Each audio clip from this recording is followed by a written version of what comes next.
welcome back sa aking channel mga kababayan. At maglalakad na naman tayo ngayon. Sabay kwentuhan na rin.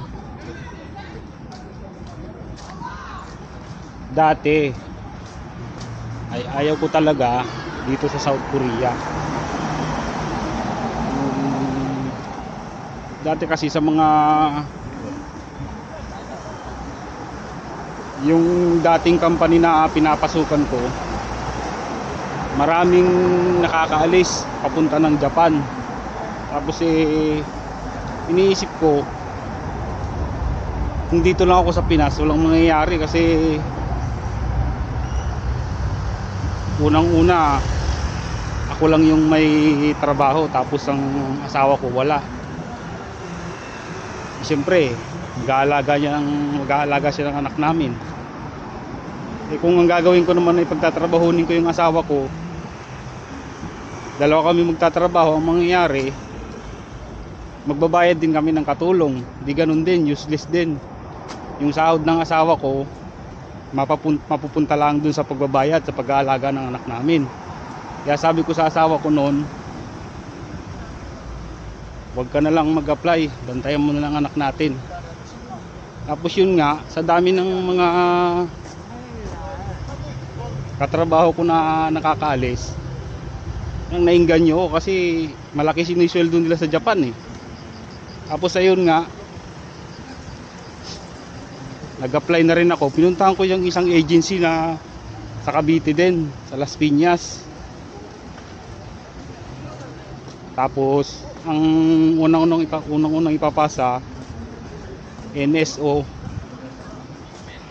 saka NSO pa noon, ngayon PSA na eh. Tapos passport. Tapos ito na nga, nung nandun ako sa agency, ang unang hiningi sa akin ay yung PSA ko. Tapos pagtingin nung sa PSA ko, sabi nung babae, hindi nga raw pwede dahil late register yung NSO ko. Sabi ko, tapos sabi nung babae, hindi nga raw pwede kasi nga late register ang NSO ko. Di ang nangyari, hindi ko na tinuloy, umuwi na ako. Tapos yung dalawang kasama ko na nag-apply, natanggap sila na interview, tapos ako hindi. Tapos ito na, sabi ko paano kaya to, hindi ako matutuloy mag-apply. Sayang naman ang pagkakataon dahil unang-una nagkakaedad na rin eh. Hindi na pwede yung sapat lang sa pagkain pang araw-araw yung ginikita. Kailangan talaga makapagpunta ng sariling lupa't bahay. Tapos ito nangyari dahil sa nagpumilit nga ako,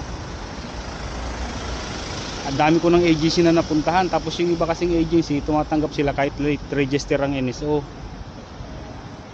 Yun, siguro mga 4 na agency yata yung pinuntahan ko nang papunta ng Japan. Agency na nagpapalis ng Japan.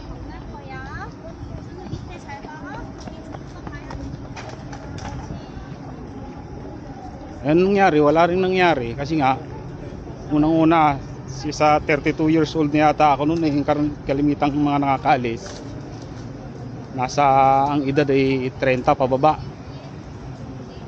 Doon na nga siguro mga 3 years o 2 years yata yung nakalipas.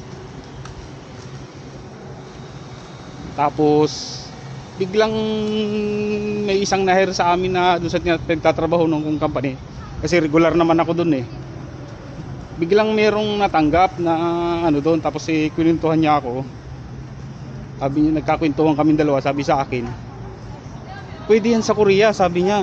Kahit late register ang NS mo, basta may passport ka, ipasa mo lang yung exam saka medical, makakaalis ka pag nagkaroon ka ng employer, sabi niya. Yun na nga, sinubukan ko. Ang unang ginawa ko, pumunta ko ng DMW sa PUEA. DMW na ngayon ang pangalan. Tapos nagtanong ako doon kung paano ba ang proseso ng pag-apply sa Korea. Sabi doon sa akin sa PUEA, kailangan mong ipasa yung exam na i-schedule nila. Tapos sabi ko, kailangan pa ba ng certificate na nag-aaral ako ng Korean language? Hindi sir, sabi nila, kailangan lang ipasa mo yung exam. Di ang nangyari, nag-inquire ako sa mga Korean language school na malapit dun sa amin. Tapos yun nga, nag-enroll ako. Tapos yun, nag-aral ako ng Korean language. Unang-una, mahirap talaga sa umpisa. Pag sa ulo ng bawal yung consonant. Tapos yun, tinuloy-tuloy ko yung pag-aaral ng Korean language.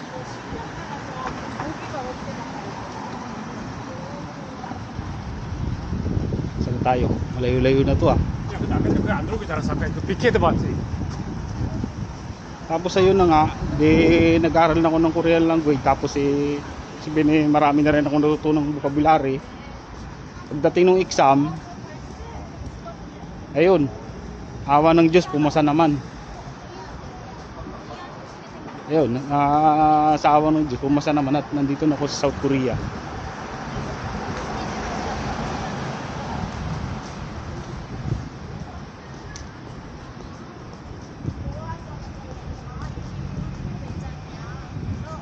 Kaya dun sa mga kababayan natin dyan sa Pinas, kailangan nyo talagang mag-aral ng Korean language. Oh, ano yan? Lakad-lakad na tayo. Kahit pa paano meron kayong nalalaman tungkol sa pag-apply dito sa South Korea.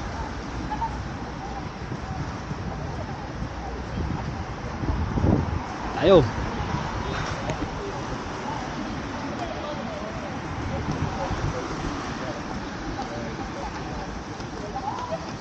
Ganda talaga dito, malinis. Tayo, delikado.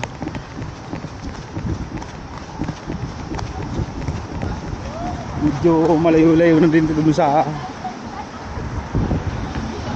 tirahan namin.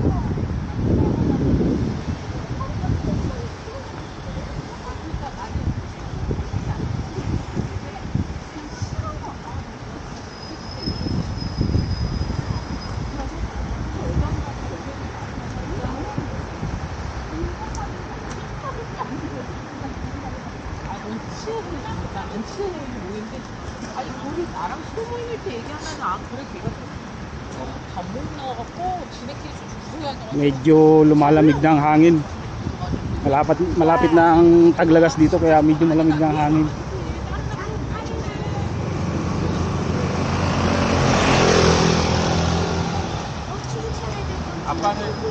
아빠는 인사 아까 친구 많이 잘해서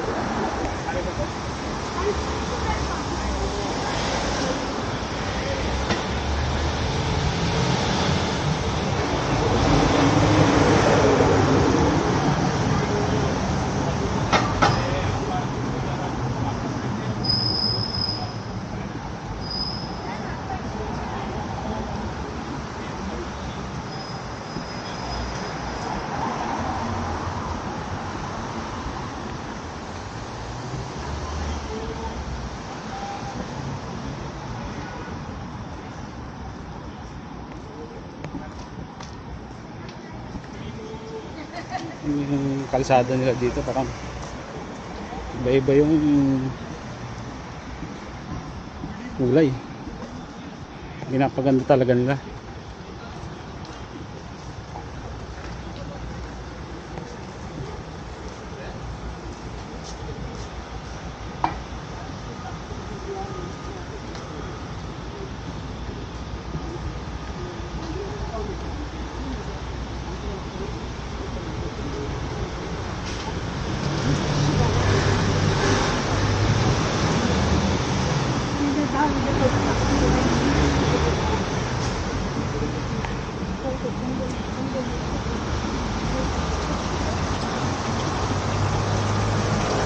Daming isda.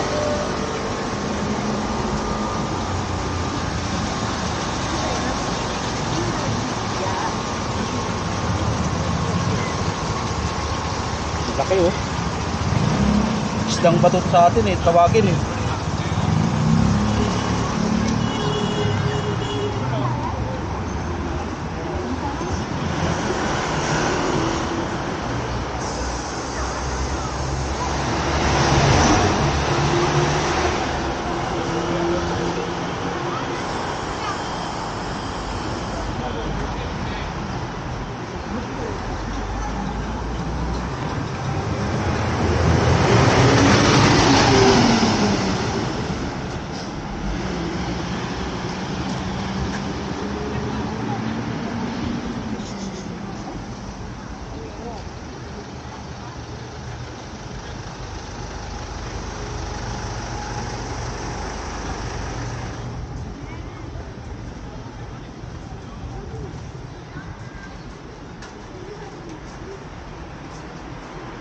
Noribang Videoke Bar.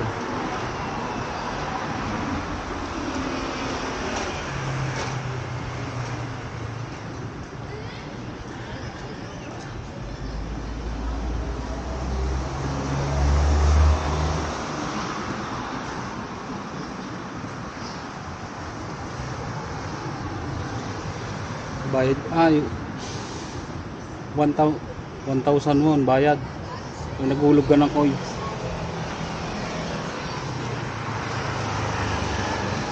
1,000 won, ang katubas nun sa atin ay 40 pesos. 1,000 won dito.